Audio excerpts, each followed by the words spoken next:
Part 1, The Entire History of World War I. The Day the World Cracked. On the morning of June 28, 1914, Sarajevo awoke under a pale, golden sun. The streets, winding and narrow, were unusually lively. Shopkeepers arranged goods in neat displays. Children darted between horse-drawn carriages.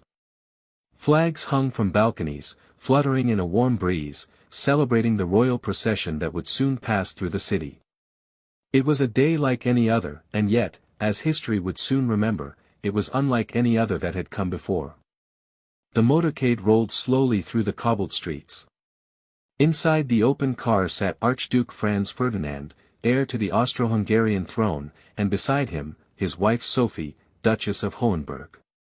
They were symbols of power, stability, and tradition, yet also of a fragile world that had grown blind to the forces simmering beneath its surface. The Archduke waved at the gathered crowd, his face calm, almost serene. Sophie remained poised, her eyes scanning the street for danger, as though she could sense the tension that was invisible to the rest. For those watching, it was a spectacle. People leaned forward on balconies. Vendors called greetings. Soldiers in polished uniforms marched with precision, standing tall like statues of discipline.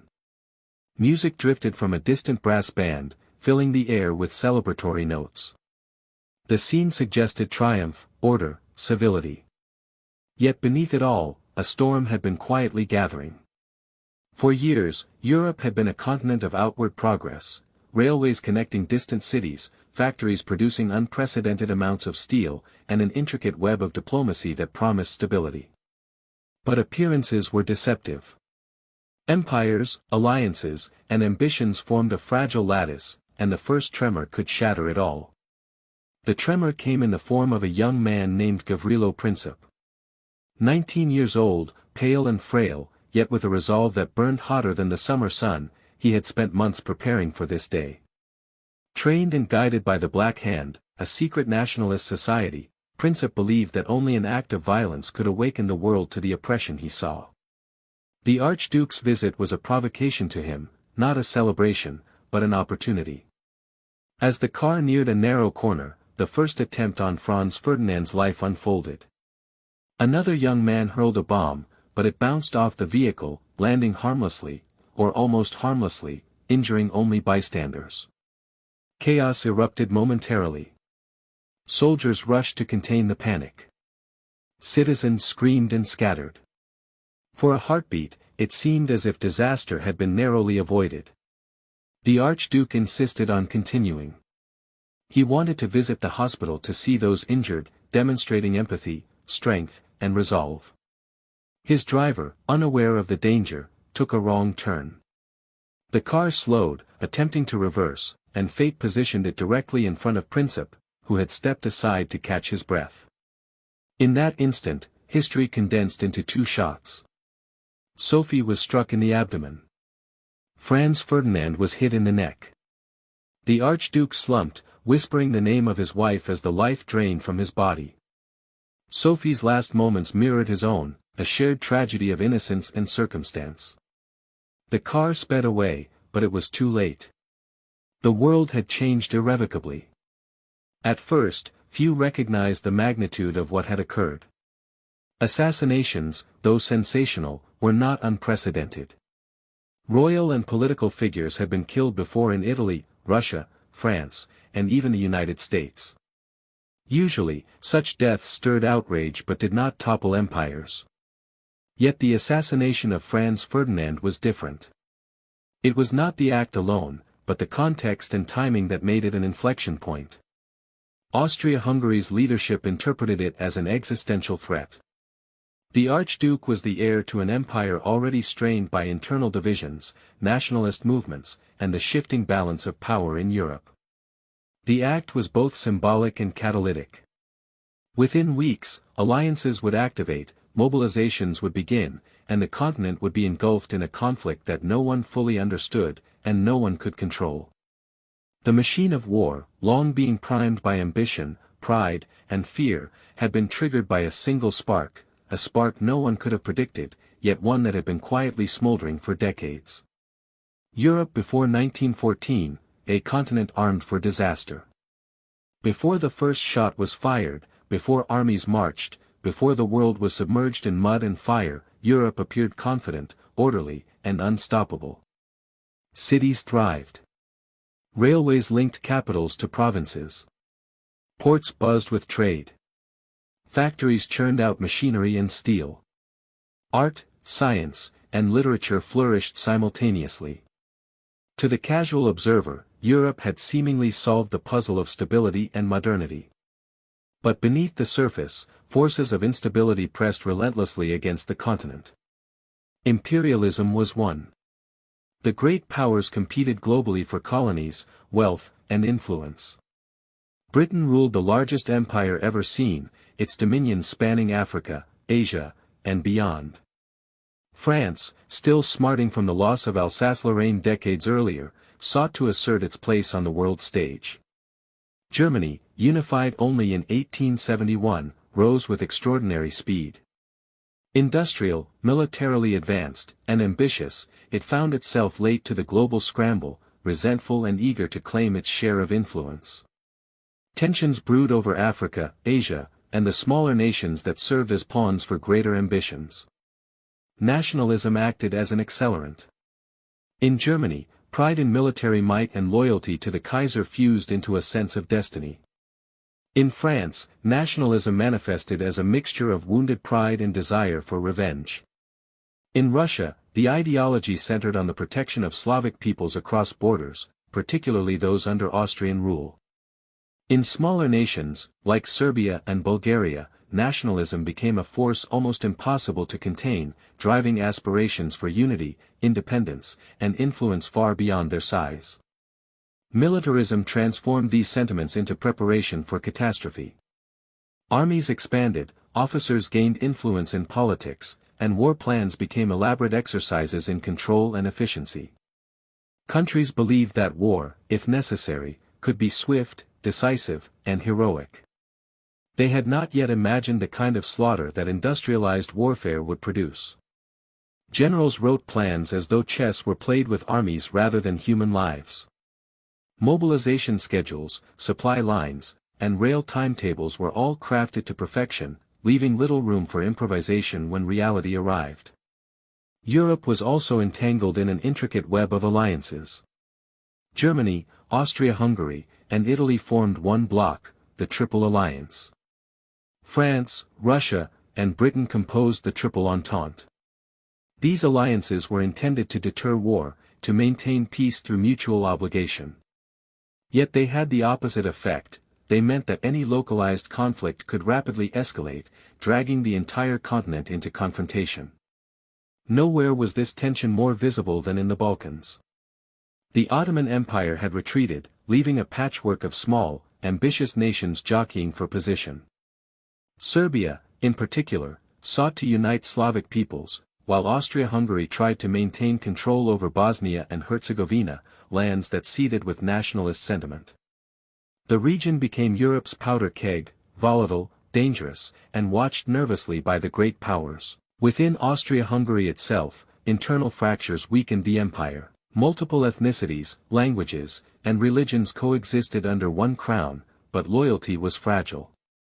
German and Hungarian elites tried to hold power, yet Czechs, Slovaks, Croats, Serbs, and others increasingly resisted. Nationalism inside the empire was not just a political issue, it was existential. Every act of rebellion, every nationalist demonstration, every rumor of conspiracy threatened the delicate balance of the state. By 1914, Europe was a continent of contradictions. Outwardly, it was powerful, cultured, and progressive. Underneath, it was tense, militarized, and divided. Every empire believed in its own destiny.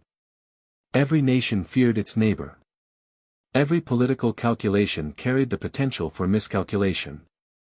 War, though unimaginable in daily life, had become almost inevitable. And all of it would be unleashed not by an accident of strategy, but by the actions of a single 19-year-old in a quiet Bosnian street. The scene was set. The powder keg was stacked.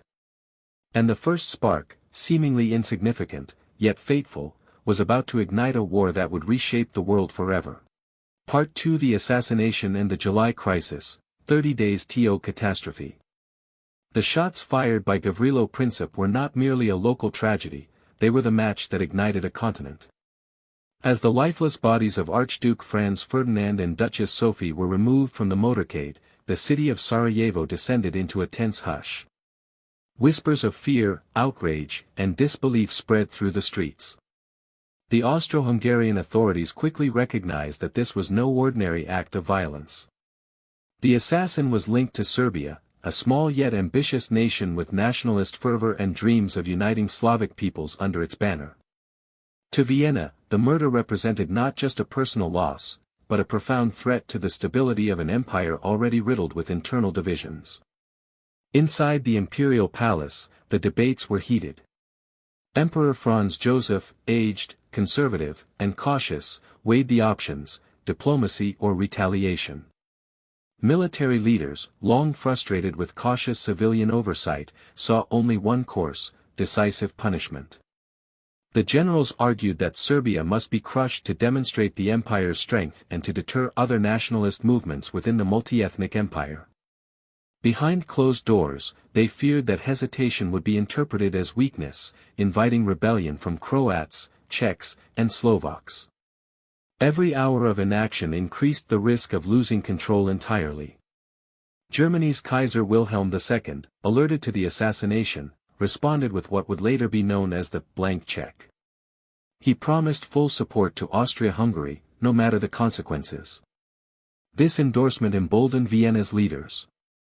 With Germany's backing, Austria-Hungary prepared a carefully worded ultimatum to Serbia, one so severe that rejection seemed almost certain. The ultimatum demanded the right to conduct investigations inside Serbian territory, a blatant violation of sovereignty.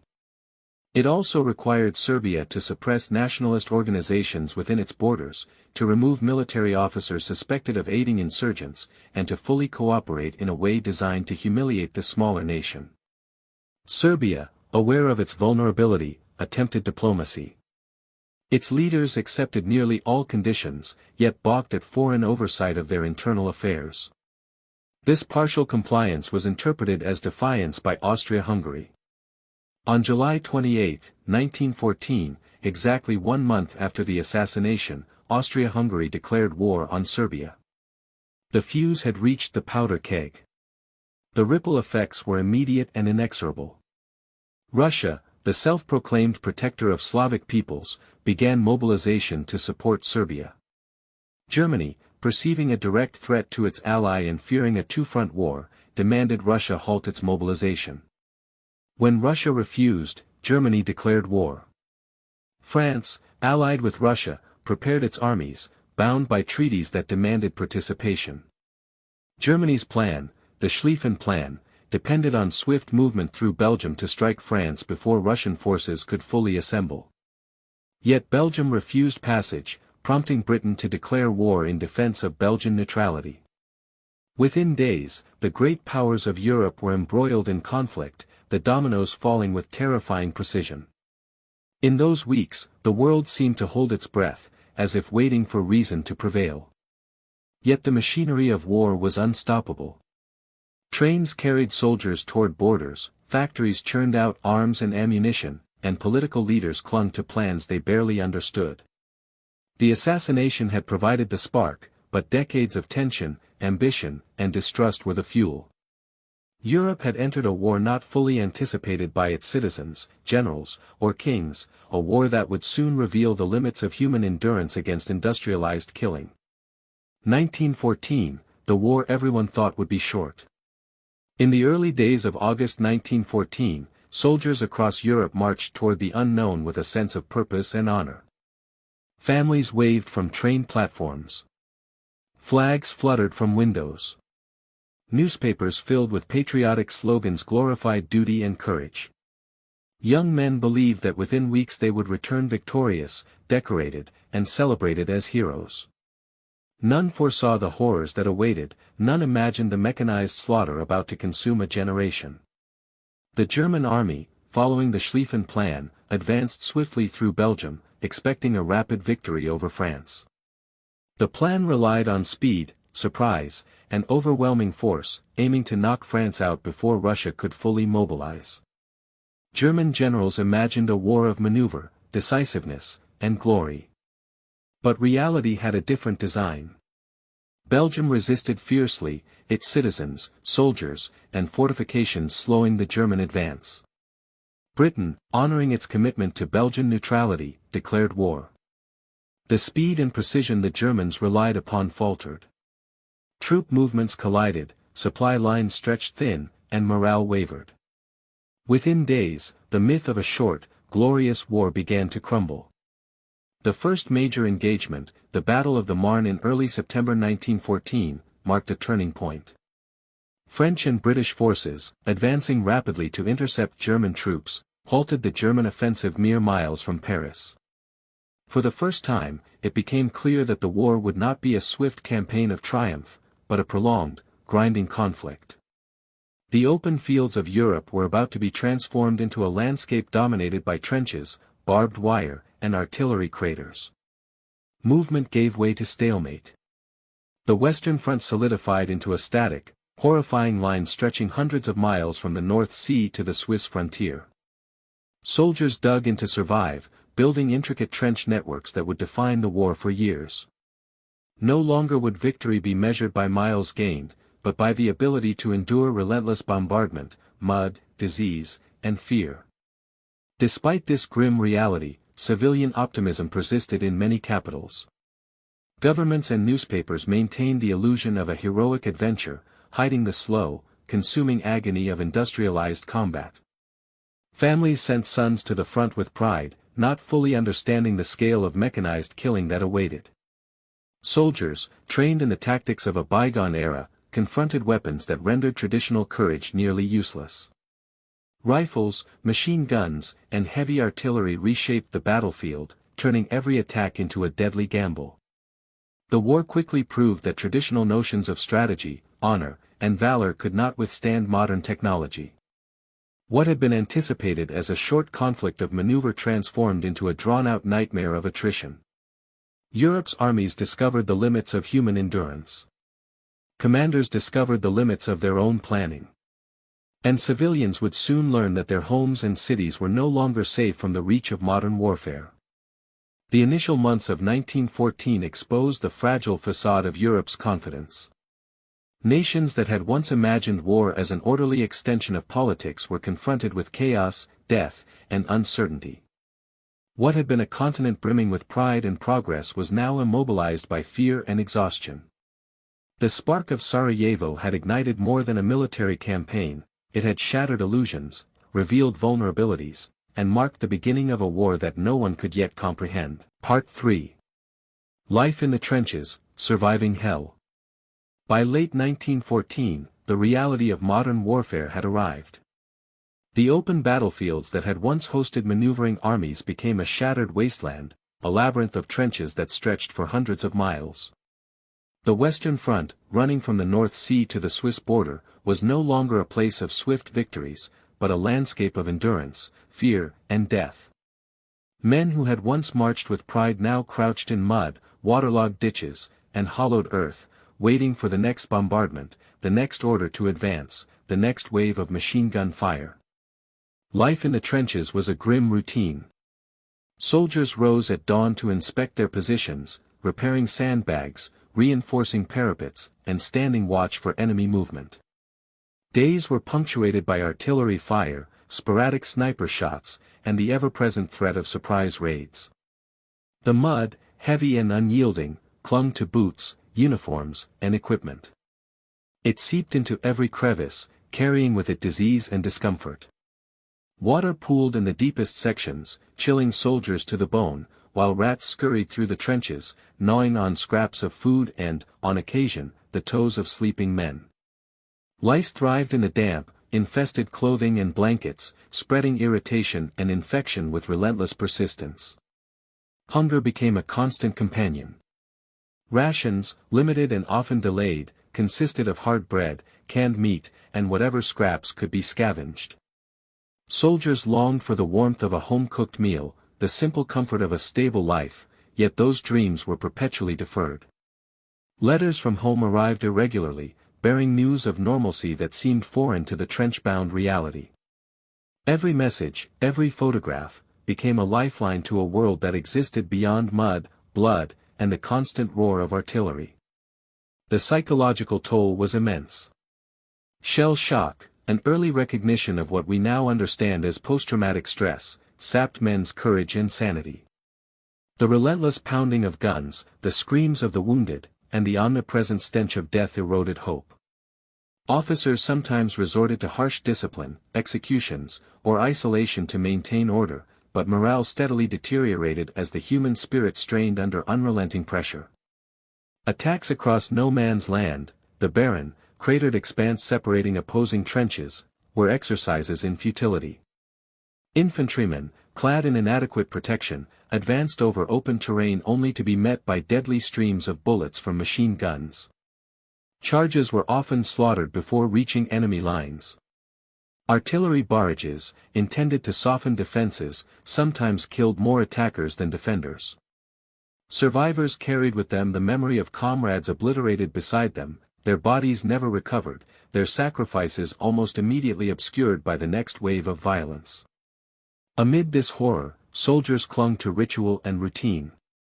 Morning roll calls, distribution of food, letters home, and the occasional organized leisure, games, singing, or reading, offered fleeting solace. Friendships became lifelines, comradeship the only barrier against despair. Even so, the monotony of waiting, the endless mud, and the knowledge that death could arrive at any moment formed a slow, suffocating pressure on the mind.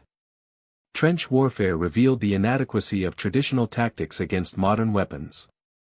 Human bravery could not overcome rapid-fire guns, explosive shells, and barbed wire. Battles were no longer measured in miles, but in inches of territory gained or lost at staggering cost. The Western Front became a symbol of human endurance against the machinery of death, a theater where courage was tested daily, and the value of life was measured in fleeting hours. Industrialized killing, the machines of death. The war's horror was magnified by the relentless advance of technology. The machine gun, capable of mowing down waves of soldiers with deadly efficiency, redefined defense. What once required hundreds of men to repel an attack could now be done with a single position bristling with firepower. Massed infantry charges became futile, often suicidal exercises. Commanders struggled to reconcile centuries-old tactics with modern killing tools that rendered traditional strategies obsolete. Artillery dominated the battlefield. Shells, fired in unceasing bombardments, reduced trenches, homes, and forests to rubble. The thunder of explosions became a constant presence, a terrifying soundtrack to daily life. Soldiers who survived shelling were often buried in mud, disoriented, or struck by shrapnel. The destructive power of artillery reshaped entire regions, turning towns and fields into landscapes of ruin. The scale of devastation was unprecedented, and its impact on morale immeasurable. Chemical warfare introduced a new dimension of terror. Poison gas, chlorine, phosgene, and mustard gas, spread silently through trenches, creeping over barbed wire and into dugouts. Victims struggled to breathe, their eyes and lungs burning, their survival uncertain. Gas masks, introduced to protect soldiers, offered limited defense and a constant reminder of the invisible threat that could claim life at any moment. The ethical boundaries of combat were shattered as technology made suffering systematic. Tanks, new and untested, rolled into the fray. Slow, cumbersome, yet heavily armored, they were symbols of mechanized power. They could traverse barbed wire and withstand small arms fire, offering hope of breaking stalemates. Submarines prowled the seas, targeting merchant vessels and civilian shipping, extending the theater of war beyond Europe and introducing the terror of unseen threats. Airplanes, initially reconnaissance tools, evolved into instruments of death, dropping bombs and engaging in dogfights that transformed the skies into another front. The rapid evolution of weaponry left soldiers and civilians alike struggling to comprehend the scale of industrialized killing. Humanity had created machines capable of annihilating vast numbers in minutes, yet society had no framework for understanding or controlling this power. Traditional notions of heroism, courage, and honor collided with the impersonal, mechanized slaughter that defined the conflict. By combining technology and human strategy, the war transformed into a new entity altogether. Soldiers were no longer the masters of the battlefield, they were components in a larger system, vulnerable to tools that magnified destruction. Each advancement, machine gun, artillery, gas, tank, submarine, airplane, exceeded the capacity of traditional military planning. Human life became secondary to industrial capability. The war was no longer just a struggle between nations, it was an experiment in how technology could shape human destiny, often with catastrophic consequences. The machines of war left their mark not only on the physical landscape but on the psyche of an entire generation. Survivors carried memories of slaughter, destruction, and constant fear. Civilians, witnessing cities flattened and families decimated, understood for the first time that no one was safe from the reach of modern combat. Industrialized killing had transformed war into something permanent, impersonal, and unimaginably deadly, a lesson the world would carry into every conflict that followed. Part 4. The War Beyond the Western Front. While the mud, blood, and barbed wire of the Western Front consumed millions of soldiers, the war quickly proved to be far larger than any single front. In the East, the scale of conflict was staggering, encompassing vast territories where logistics, weather, and geography shaped the course of battles. The Eastern Front stretched from the Baltic to the Black Sea, where German and Austro-Hungarian forces confronted Russia. The immensity of the terrain magnified both strategic opportunity and operational challenges. Germany faced Russia with a mix of precision and caution. In late August 1914, the Battle of Tannenberg saw German forces deliver a crushing blow to the Russian Second Army. Coordinated maneuvers and effective communication enabled Germany to encircle and annihilate tens of thousands of soldiers. Yet despite such victories, the front remained vast, fluid, and volatile. Russia, enormous in size but struggling with modernization, could absorb losses that would have crippled smaller nations. The conflict here was defined by harsh winters, logistical nightmares, and immense human suffering, as soldiers froze, starved, and fought across endless plains and dense forests. Austria-Hungary fared far worse. Its army, already strained by internal divisions and poorly trained officers, struggled to maintain cohesion. Repeated defeats against Russian forces exposed weaknesses in command and morale. Desertion, poor supplies, and inadequate medical care further eroded effectiveness. The empire, balancing multiple fronts and ethnic tensions at home, was stretched to its limits.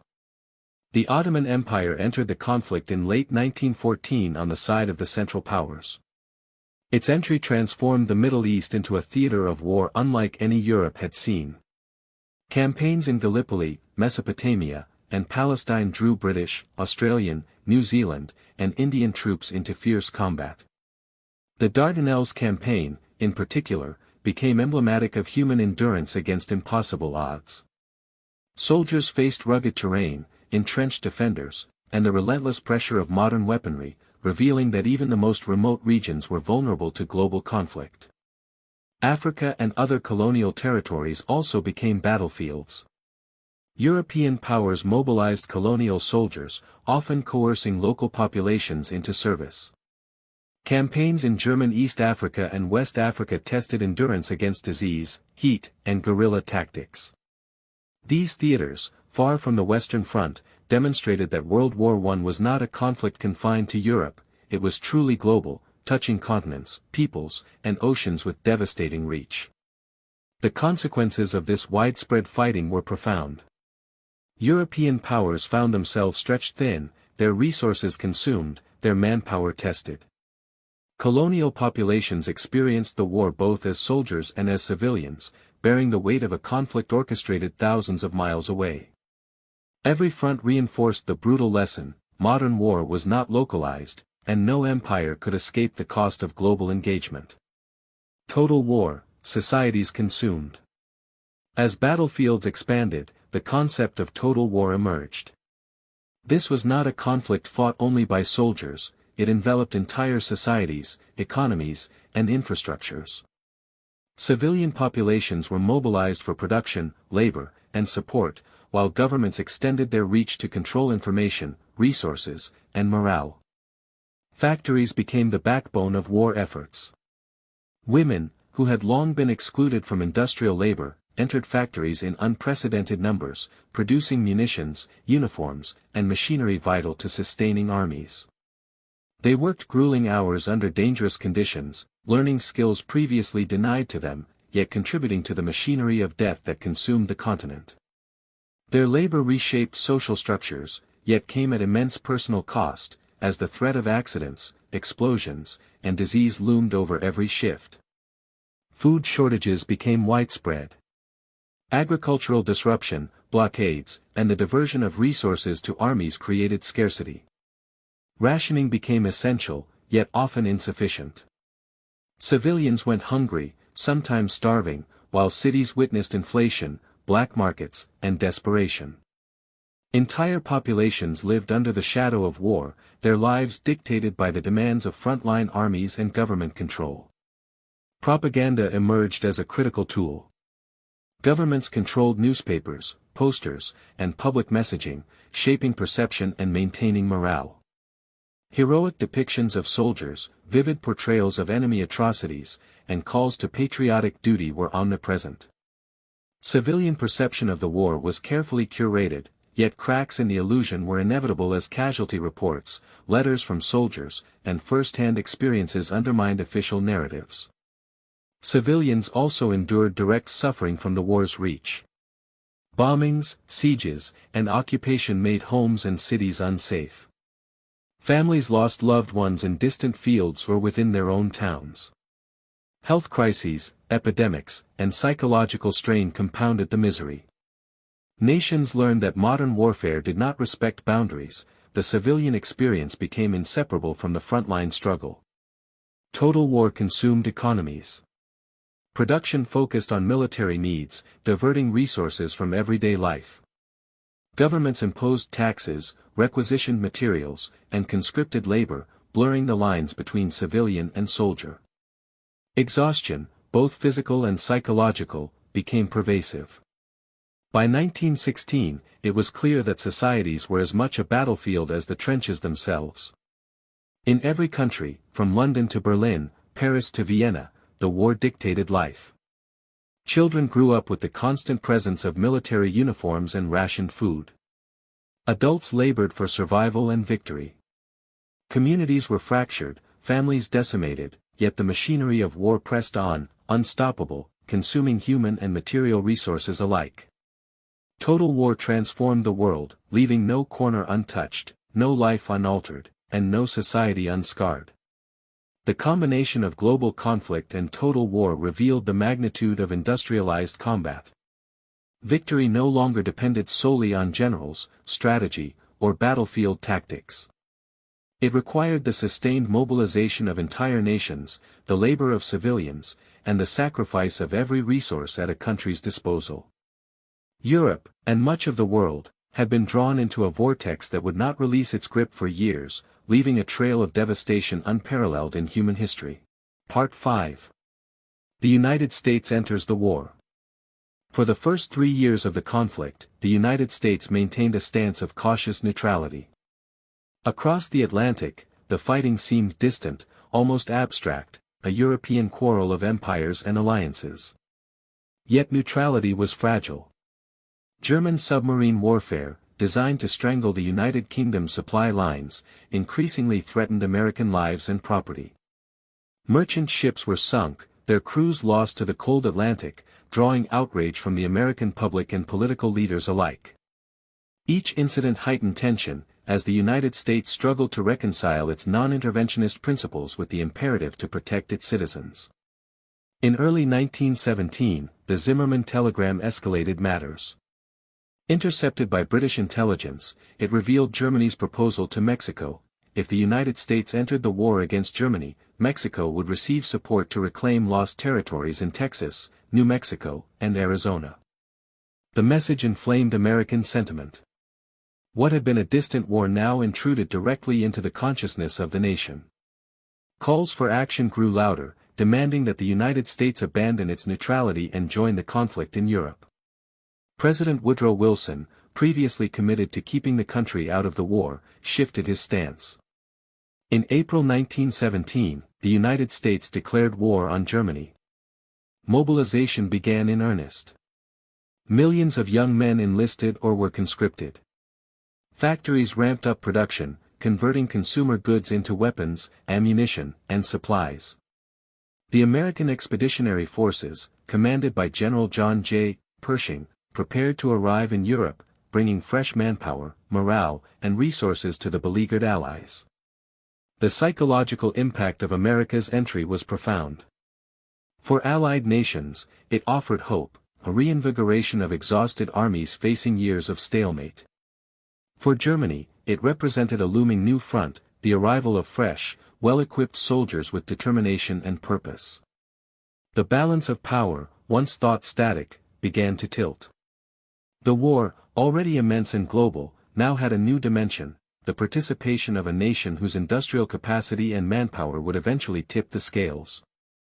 American involvement also accelerated innovation and coordination. Logistics, medical care, and communications were streamlined to accommodate the influx of troops and supplies. Soldiers trained in new techniques, adapted to modern warfare, and brought enthusiasm that contrasted with the exhaustion of veterans who had endured years of trench and industrialized combat. This infusion of energy and resources would prove decisive in the months to come, reshaping strategies and morale across the fronts. Yet the cost of America's participation was not just military. Societies had to adapt to the demands of total war on a global scale. Resources were diverted to support overseas operations, industries shifted production, and communities prepared for the human toll of conflict.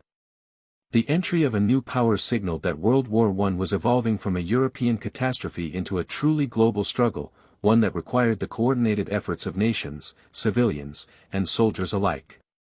Collapse, revolution, and the final gamble. Meanwhile, in Russia, the strains of war proved catastrophic.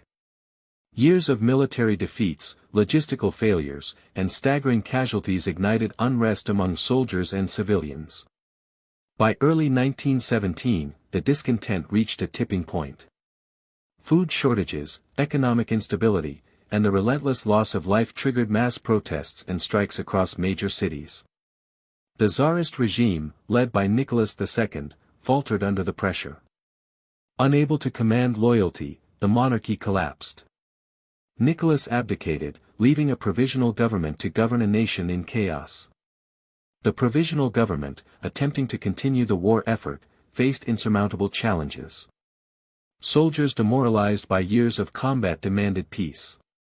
Peasants, emboldened by revolution, sought land reform.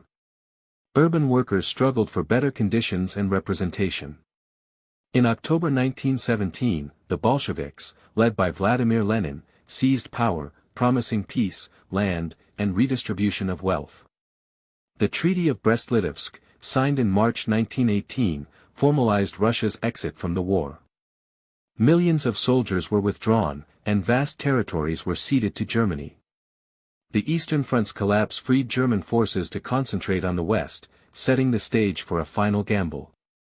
In the spring of 1918, Germany launched the Ludendorff Offensive, a series of rapid, aggressive attacks aimed at breaking the stalemate before American forces could arrive in strength. The offensive initially achieved significant territorial gains. Soldiers, motivated by desperate hope, pushed forward, breaching Allied lines in some sectors. Yet logistical difficulties, overstretched supply lines, and the resilience of Allied forces slowed momentum. Morale began to falter as casualties mounted and victory remained elusive. Across the Western Front, the arrival of fresh American troops injected new energy into the Allied effort. Equipped with modern weapons, trained in the latest tactics, and mentally prepared for the intensity of industrialized warfare, American soldiers bolstered exhausted European armies.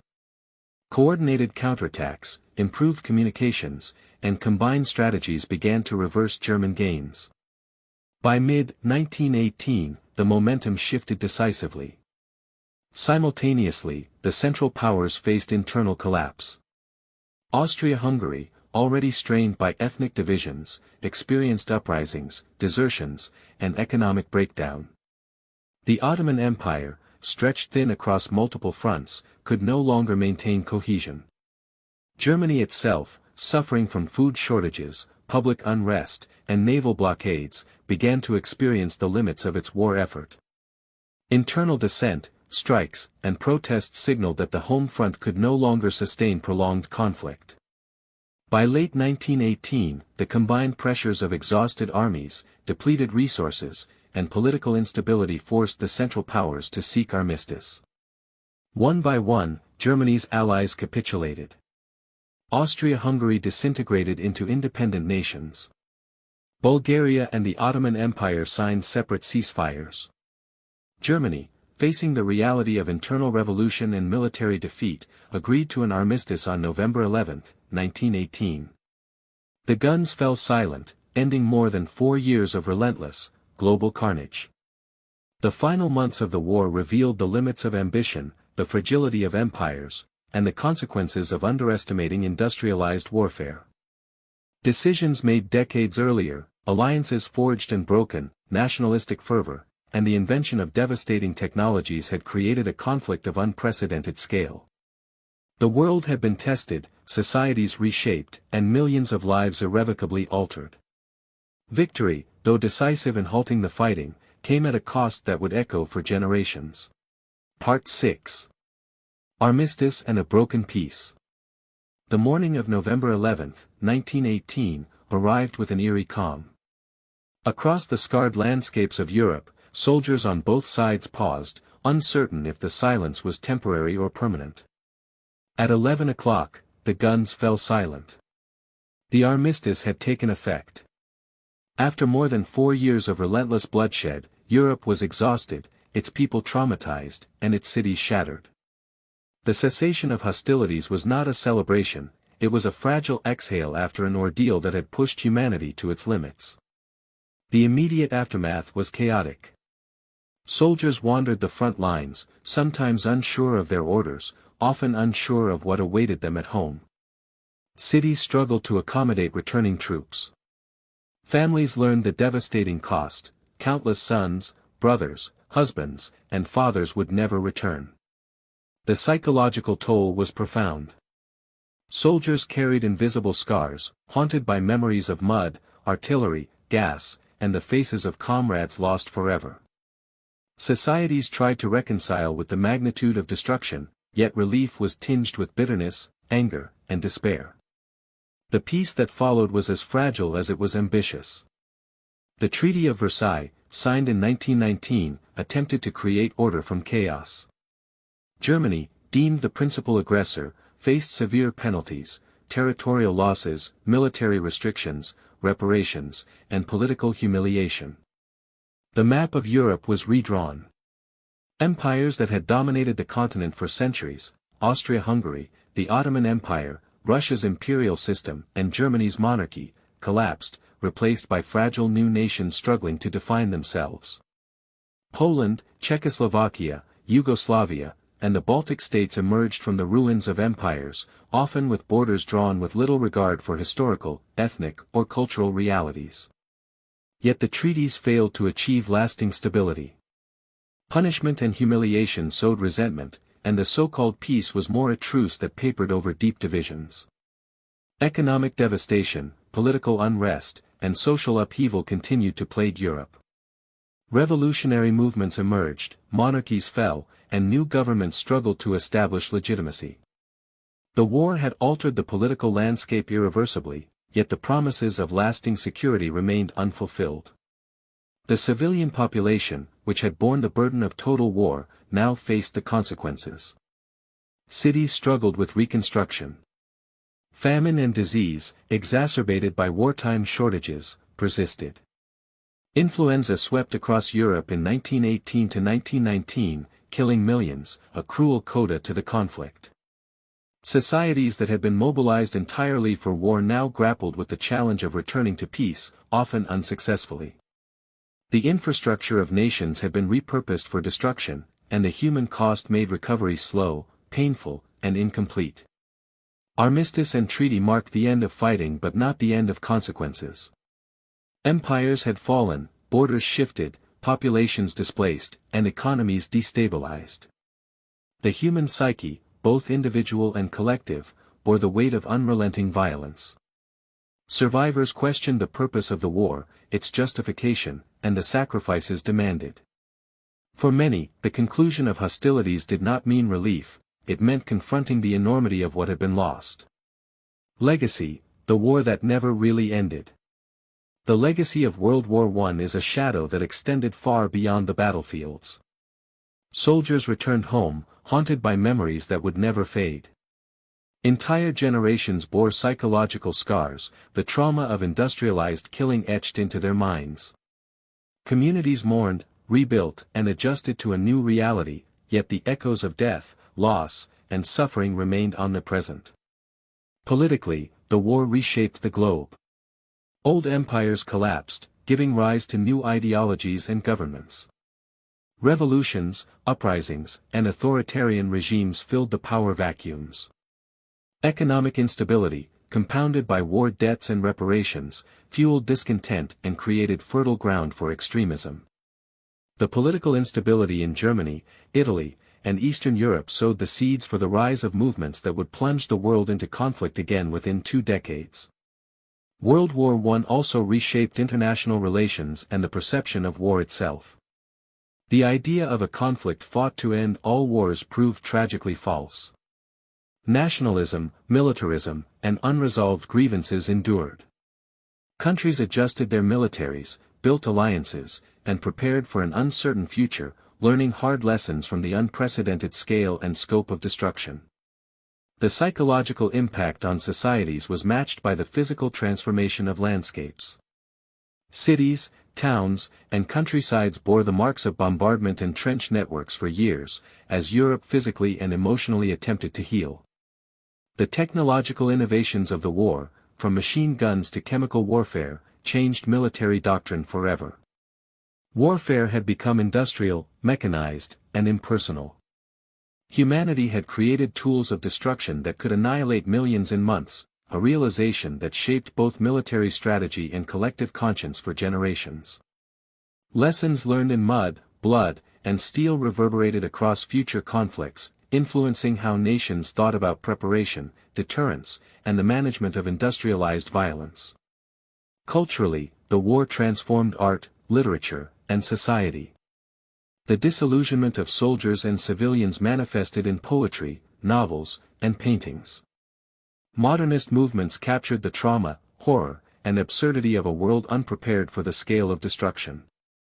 The war was memorialized not only in stone and monuments but in memory and imagination, a constant reminder of what humanity was capable of when ambition, nationalism, and technology converged in deadly ways. Yet perhaps the most haunting legacy is the reminder that one moment, 2 bullets in Sarajevo, could ignite forces far beyond imagination. Alliances, pride, imperial ambition, and technological innovation had created a fragile equilibrium, and when it broke, it brought catastrophe. World War I became a cautionary tale of how modern civilization could be undone not by a single nation, but by a complex web of decisions, ideologies, and inventions that humanity could not fully control. The war left millions dead, empires destroyed, and societies transformed. It altered borders, languages, and national identities. It redefined the human experience of conflict and reshaped the moral, political, and psychological landscape of the 20th century.